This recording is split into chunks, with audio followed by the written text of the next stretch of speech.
This is your Tuesday Daily Delivery. I am Michael Rand. How's everyone doing out there today? Excellent show coming up for you.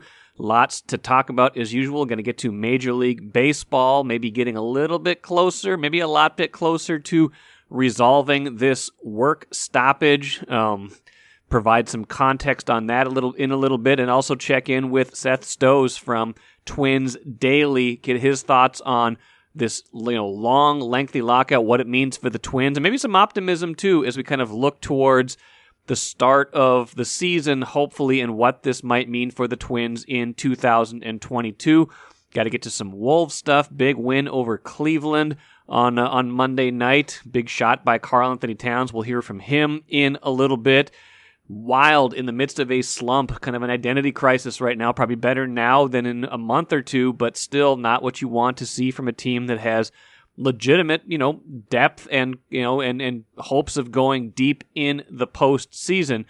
And we'll get into a little bit of rumor, innuendo, some interesting stuff from Bill Simmons on NBA expansion, and an interesting social media post from the Green Bay Packers announcing they are going to London and using certain players in the graphic in a weird kind of Abbey Road Beatles kind of send up. But first, what did I miss? I think we need to start with the Wolves today because they had a big win over Cleveland this week. We've talked about this 4-game stretch they had coming out of the break, how it was going to test them. They're 2-1 in those 3 games, some clutch wins, so the clutch win the other day against Memphis, and then another clutch win at Cleveland, a much improved Cleveland team this year, one of the playoff contenders in the East. Certainly looks like they are going to make the playoffs in the East, came in with a better record than the Wolves did. So, Wolves get down big early, then get a big lead, watch it all disappear when Cleveland ties it in the final minute. Then Karl-Anthony Towns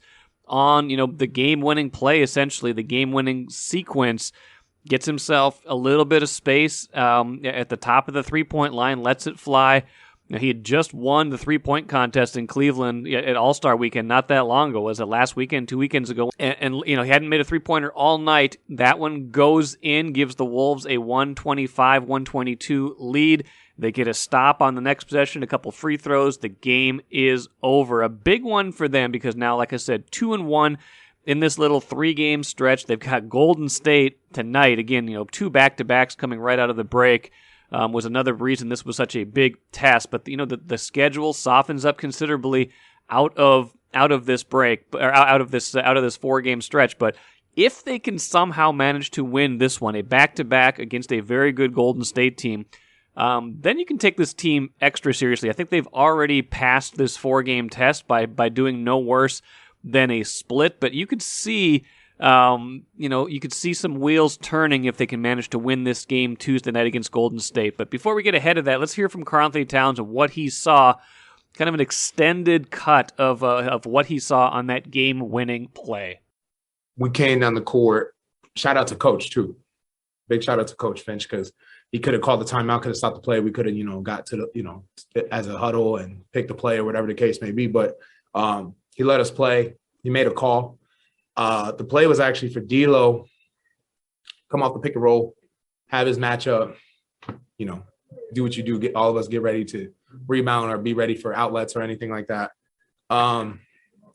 D'Lo wanted to get rid of the ball. I just looked at him and said, you got the matchup you asked for, go. And he was like, no, and he kept playing. So I just said, all right, I'm gonna run to the spot, get myself open. We had a switch, so knew there was driving possibility in there. But caught the ball, looked at the floor, I saw a good amount of space. Just felt very comfortable with how the game was being called and everything. That I wanted to really get to that jumper. I thought it was something that was given to me right away when I turned around.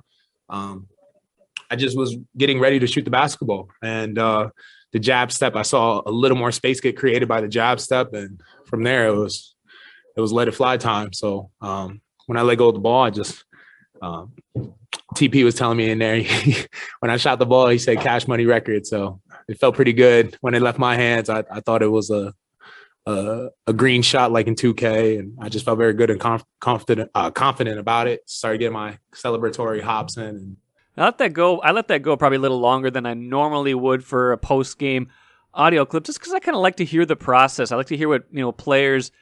Sometimes they have no real memory or no real.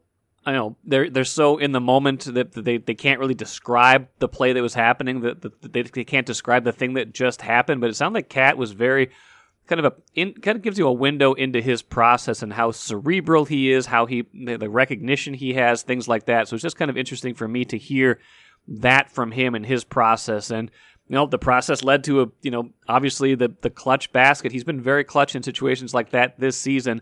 Another one goes in for him and goes for the Wolves. So, looking at the standings right now, the good teams in the West starting to assert themselves. I mean, the Wolves 3.5 behind Denver. The Wolves still very much in that number 7 spot, but the Clippers coming up from the bottom. They're now 32-31. They've won 3 games in a row, so they're only a game and a half behind the Wolves, and everybody else kind of falling backwards. The Lakers still tumbling down 27-33. Pelicans playing much better since making some trades. But looking very solid in the top 10 at least. And the question is, can they get on a bigger roll? Will somebody like Denver or Dallas hit a skid and let them get up to one of those top 6 spots and avoid the play-in? So again, this game against Golden State is a big one. It's not one you expect to win, but if you can bank that one, that's a big deal. They're 33-29 right now. The Wolves are. Then you've got 5 very winnable games right after that, and we'll see what happens from there. Take a playcation to Mystic Lake for 24/7 gaming, fun restaurants and bars, and luxurious hotel rooms. And join Club M to bask in the rewards. Follow the lights to Mystic Lake, where every day is playday. Major League Baseball. We'll get into this a little bit more with Seth Stohs in a minute, but I wanted to update you on the news. Sounds like they've extended the deadline to 4 p.m. today. Some really, long and looks like fruitful negotiations late Monday. That Monday had been the deadline for avoiding missing any kind of regular season games, start to the regular season. Sounds like, reading from Jeff Passan's story on ESPN.com, he's done a great job with this. It sounds like there's, still some money gaps on the competitive balance tax, minimum salary stuff, bonus pools, things like that. But they've gotten a lot closer than they were before, and resetting that deadline, having so many rounds of negotiations on Monday is at least a much different kind of tone and direction than what we were seeing earlier. So maybe some optimism there, and I'll talk a little bit more about that right now with Seth Stohs from Twins Daily. Really happy to be joined right now on Daily Delivery by Seth Stohs of Twins Daily. Co-founder or founder, I believe, is the right word for it, and does a great job with that site. It's really grown. I believe. Did you just have? Was it just 10 years not too long ago? Or was that? Yeah. That's amazing. Good for you. We just passed 10 years. It doesn't seem like it's been that long, and yet a couple of us have been almost to 20 years since we started blogging. So it's just it's just surreal to think that it's been that long. I have the same thoughts when I start to think about internet years and how long I've been doing certain things, blogging. It's been over 15 years for me. It's like in internet years, that's forever. It's like 100 years in real life. Yeah. I mean, and then I consider that in high school, we thought it was so cool when actually I might've even been in college when I got my first email account, yeah, I'm old, but it doesn't seem like it's been that long ago. Time flies, man. But the more things change, the more they stay the same. And unfortunately, that's kind of the topic of what I wanted to talk to you about today, which is this labor situation with Major League Baseball, and it's, the owners and the players. They've had a long time to kind of see this coming, and an even longer time to have any kind of meaningful negotiations. And now here we are where, if deadlines are what they say they are, we're in danger of, missed games in the regular season because of a work stoppage for the first time, since 1995. And I just was curious from your perspective, like what's as you think about this, what comes to mind, whether it's disappointment, whether it's, sympathy for one side or the other. How do you frame this as you kind of do your work and as a fan? Yeah. And I mean, there's so many different perspectives to look at this from. I often get accused for thinking of too many perspectives. Part of me wants to say this is just what negotiations with unions are. Both sides take a stand. Sometimes there's a strike. In this case, a lockout. Both sides trying to protect what they want and not give in too much. So I get it in that sense. At the same time, coming off of the pandemic year, the last, 2020 minor league season, 60-game major league season. Last year, there were a lot of COVID instances. I think baseball struggled, and frankly, I would feared they would do something last year, a strike or something, and when they didn't, I thought that was good. But at the same time, it always felt inevitable, in part because of the struggles they had just getting things going in 2020. And, part of it just because, like you said, it's been 27, 28 years since there's been any sort of work stoppage. And I mean, that's really impressive if you think about it. So it's almost like they were due, but obviously we hope that things can get back to normal. I mean, they have been meeting every day for a week now, which sure would have been nice if they would have been doing that all 88 days in the off season or whatever it's been. So it's frustrating. It's disappointing. I'd love right now to be watching spring training games, and we're not able to do that. I know minor league camp is getting going. Players are reporting, and I'd love to be down there for that, but that's not going to get the same kind of coverage. So, as a fan, it's just disappointing. I mean, and my bigger concern, I think, Mike, is I'm a diehard. I'm going to be a Twins fan regardless, but there's a lot of people that are just kind of, I want to watch a game here and there. I enjoy watching it after dinner, at the cabin on a summer night. They've had a lot of other options. Yeah, that makes sense. And it does feel like, the game itself has, had some challenges in recent years. I don't think there's any denying that you see a decrease in just general sporting public popularity in baseball. Some people saying it, pace of play to blame for that, length of game, just the way the game moves now. And, some of what has been, maybe produced by, really smart people learning how to, not cheat the game, but learning these kind of shortcuts to how you build an effective roster has maybe made for at times a less appealing product. So the game that they come back to also has some challenges, I think. But maybe how do you feel the evolution of the on-field product is part of this conversation? Yeah, it's a good question. And that one has been around for a long time.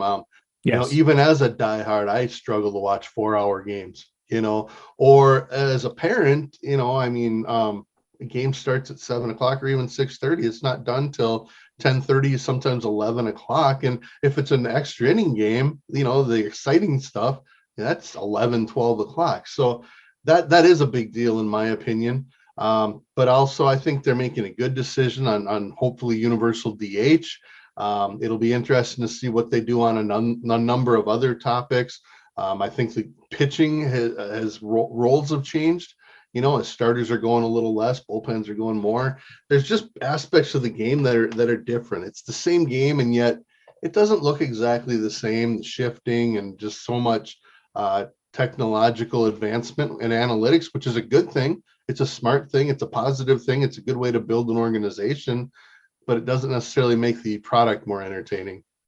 That's a problem to me because I feel like every other sport, and I wrote about this last week, I feel like every sport evolves, right? Every sport changes. The NBA hasn't always had the 3-point line. Like imagine like changing the value of a shot. Like that's like a major change. Football has, they didn't used to pass the ball very much. Like imagine that kind of game. Now hockey used to be completely different. So every game has been transformed over the years. A lot of it because athletes become bigger, they become better, they become faster. That necessitates changes in the way the game is played.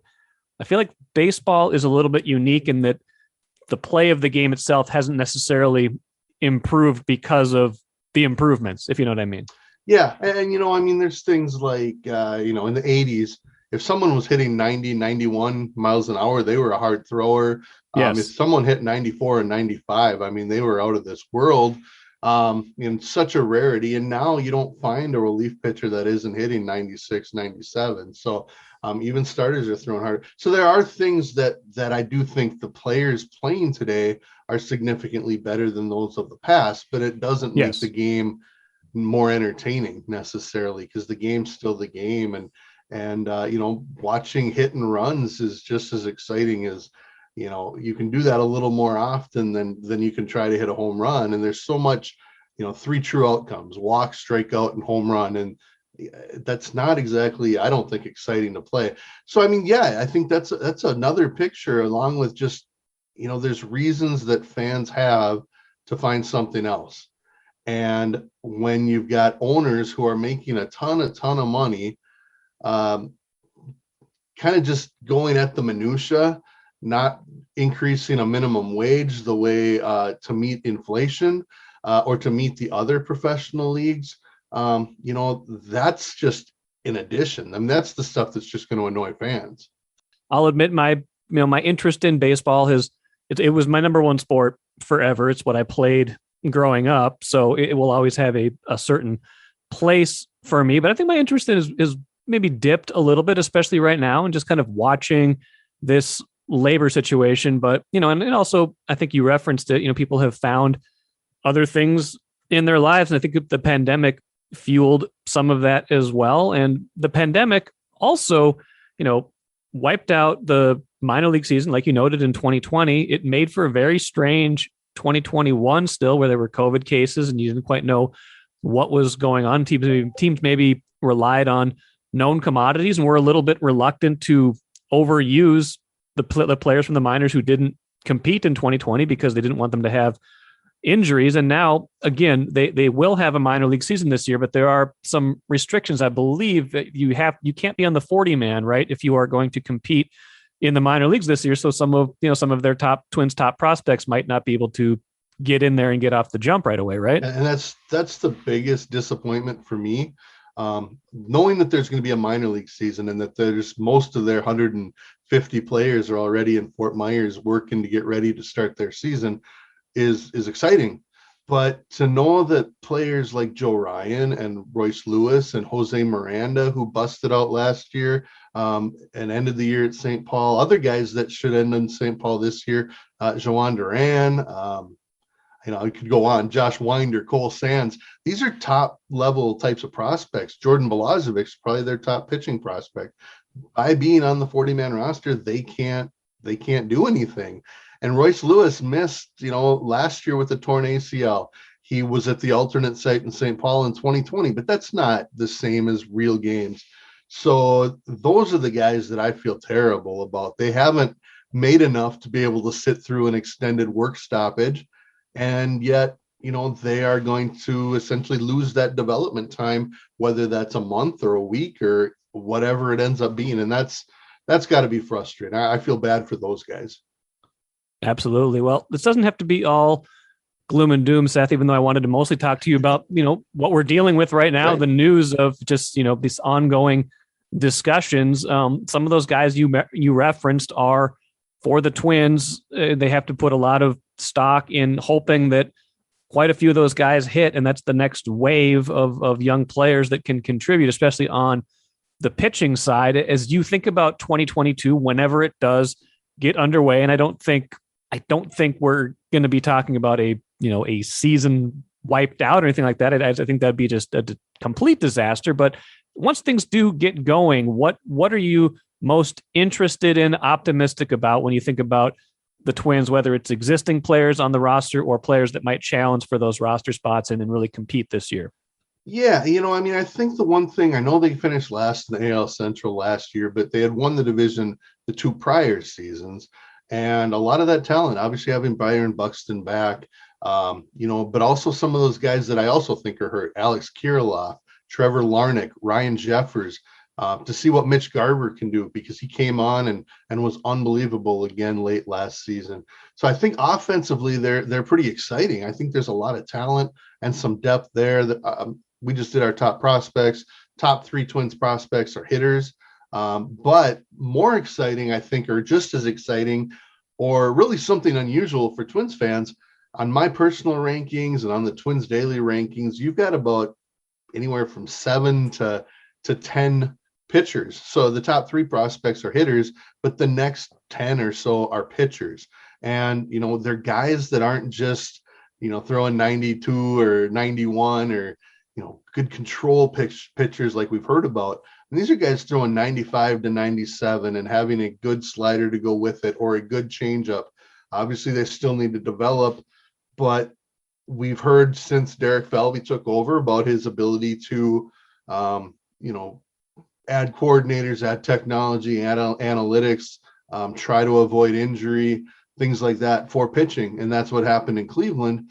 I mean, we're hopefully about to see that come to fruition with guys like Balazovic, Winder, Simeon Woods Richardson, who they got from the Barrios deal, Joan Duran. There's just a lot of really good prospects. Joe Ryan being the one that we've seen, but there's a lot more. We had, I think, Drew Strotman outside of our top 20, and he's a guy who pitched well for the Rays AAA team and came over with Ryan in the Nelson Cruz deal. He's throwing a 98, 99. So, there's just a lot of reasons because pitching is what wins, right? That's the thing the Twins have missed. And, whether or not we see it right at the beginning of the year, which now we probably won't because of the lost spring training. But at some point, some of those guys are getting an opportunity, and it'll be fun to see which ones develop.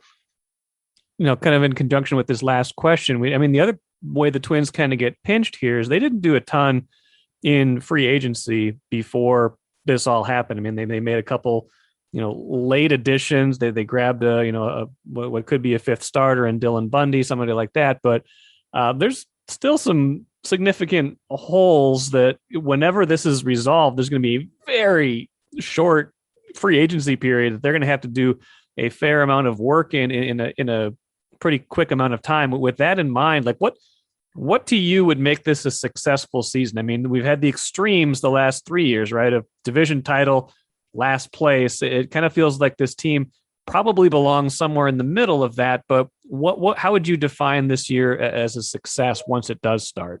Well, the thing is Chicago's good. I think they're legit good. The White Sox, Detroit took a huge step forward in 2021. And they have a lot of pitching that they've drafted over the last couple of years too. Maybe not Kansas City, but Cleveland's always seems to have at least a competitive team. But I still think that this team the Twins have the talent to go back and be a contender for a division title. Now, that said, in order to do that, they're going to have to get more pitching.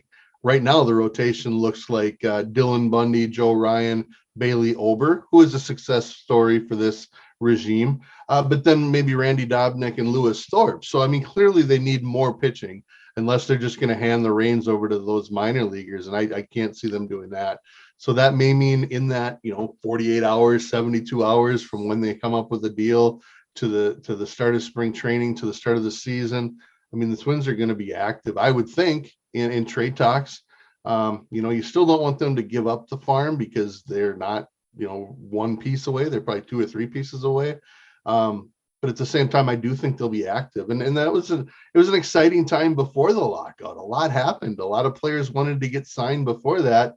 And now I really think this has been incredibly disappointing. It's been long. We're going on 12, 13 weeks of this stuff where nothing can happen other than minor league signings. As soon as this comes to fruition, there's going to be a flurry of activity that hopefully that will help fans get back into it as their team and other teams make some moves.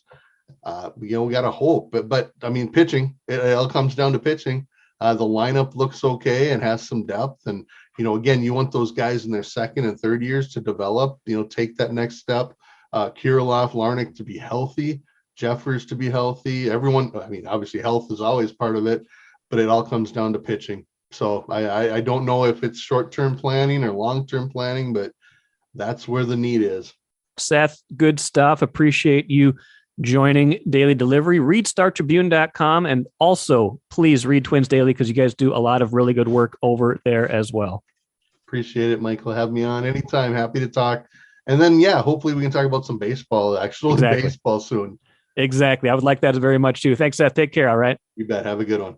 Good catching up with Seth. And one of the interesting things I think we talked about was just the impact of all this on the Twins. Even if this thing gets settled today, which, momentum seems like it's carrying nicely over from Monday, even if it gets settled right now, the Twins are behind in kind of where they want to be. And just because a lot of their top prospects haven't been able to get a start yet in spring training or any kind of team training. They've done very little in free agency, and this is a big year. If they have any designs on being a playoff team in 2022, and again, if there's expanded playoffs, they have a slightly better chance of making it regardless. But if they have designs on being a playoff team in 2022, a lot of things are going to have to go right for them, and a lot of things are going to have to be settled fairly quickly. So we will see if they are able to, whenever this gets settled, like Seth and I talked about, we'll see if they're able to, get some of these key young players into the mix, get them, get some free agents in here who can round out a very inexperienced looking rotation right now. And, whether this is a mini rebuilding year, or whether this is a true year that they could actually, compete at least for one of those wild card spots, a lot will be determined in whatever frenzy leads up to, right after whenever this work stoppage is settled. Let's talk Wild for a moment here. They're struggling right now. Lost 5 of their last 6 games. They get a rematch with Calgary tonight, and we'll see if they can kind of get their identity back. That was the big focus of Sarah McClellan's story in the Star Tribune today, StarTribune.com. Not tough enough was kind of the message from players and from Dean Evison. They lost all 3 games on their trip in Canada. Ryan Hartman saying it's not an X's and O things. It's they're not playing the way they used to play, and it really showed in that loss to Calgary, 7-3 loss. It was really discouraging. This team's gone through a couple lulls this season. Maybe that's just going to happen in the course of any year, but it does expose some of their weaknesses when things like this happen. The goaltending hasn't been great lately. When neither one of Cam Talbot nor Kaapo Kähkönen is really rolling, they have problems. Any team's going to have some struggles when they're not getting great goaltending, but it seems like it particularly impacts the Wild, which has some defensive cracks, and when they're not getting all those shots to go in, this team has some problems. So I'll be interested to watch this game and see if they can kind of right the ship, get back on track. Again, they've bounced back from these lulls very nicely this year. I don't think it's cause for any kind of panic, but at a certain point you got to start winning again, and we'll see if they can start that tonight. Let's finish with a cooler full of rumors, innuendos, what have yous. First, the Packers tweeted out an announcement that they'll be playing in London in 2022. They tweeted that out at 8:30 a.m. on Monday, Central Time. They had Matt LaFleur and 4 players crossing the street, Abbey Road style, if you're not familiar with the famous Beatles cover. They're all wearing shoes, which is a little bit strange, and there's 5 of them, not 4. Strangest thing, or the most curious thing, though, is Aaron Rodgers not one of those players shown in the graphic. And again, could just be the uncertainty of this all. Could be that they know more than we know. I don't know. But that is another cryptic social media message that I thought I would note for you guys. No Aaron Rodgers and no Davante Adams, who is a free agent, but Aaron Rodgers is not a free agent. He is under contract for 2022 with the Green Bay Packers. You might think that if they had a good inclination that he was going to be playing in that game as the reigning league MVP, that he might be in that graphic. I don't know. We will see about that. And one other thing of note, Bill Simmons made an interesting thought on his podcast the other day, saying that he's heard, and again, this is, the reporting on this is a little bit casual. I think he was talking on a podcast, but he has heard that there will be expansion in the NBA to Seattle and Las Vegas, and that would be a huge deal for the Timberwolves, because the fear when Alex Rodriguez and Mark Lowry came over and bought this team and are in the process of buying this team is that they might one day want to move the Timberwolves, and the 2 most desired markets in the NBA right now that are open are Seattle and Las Vegas. If those were filled by expansion teams, there would be probably a lesser chance of a relocation and more chance that this team stays in Minnesota. So we will follow that reporting as it gets a little bit closer. And truth be told, this could be the beginning of my long-held dream. And again, it's not as urgent as it used to be because the East is pretty good now. Could be part of my long-held dream that the Wolves finally get moved to the Eastern Conference, where they probably belong. Would be a lot more favorable start times, things like that. Wouldn't always be playing these 9 o'clock games Central Time when they're playing the teams in on the coast and things like that. So we'll see about all that very early in the stages of all that, but I thought it was interesting at the very least. And again, both those things we need to follow up on as time goes on. That will do it for today. Should have some good stuff coming up on Wednesday as well. Thanks for listening to Daily Delivery. Be back at it tomorrow.